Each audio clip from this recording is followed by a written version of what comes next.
Hey Tim, my tire's a little soft. Can you help me out to figure out how much air goes in? Okay, tire manufacturer will put a stamped recommended amount of air pressure on the side of the tire.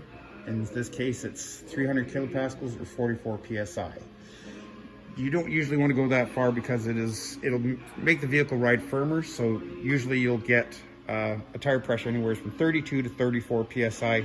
Gives a nice ride, good tire wear, and the car will feel and handle fine. Cool. How do you check to see how much pressure's in the tire already? Okay, tire pressure, get yourself a nice tire gauge, something that you can trust. And you're gonna put the cap on, or the tire gauge on, and you're gonna firmly press in, and it'll give you a tire reading. In this case, we're about 37 psi. Perfect, and that's the ride that I like.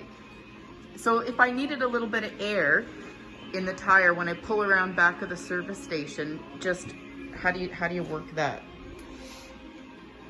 You'll take the air chuck, and you'll take the cap back off that I just put back on. Yeah. And take the open end with the Show valve me the depressor. open end. Oh yeah. And you'll put that over the valve stem, and you'll just press in, and you'll hear the air going in. But of course, we don't want to put too much in. What if I put too much in? In that case, your tire pressure gauge will have a little depression valve on the back. And release all that nice pressure you put in there.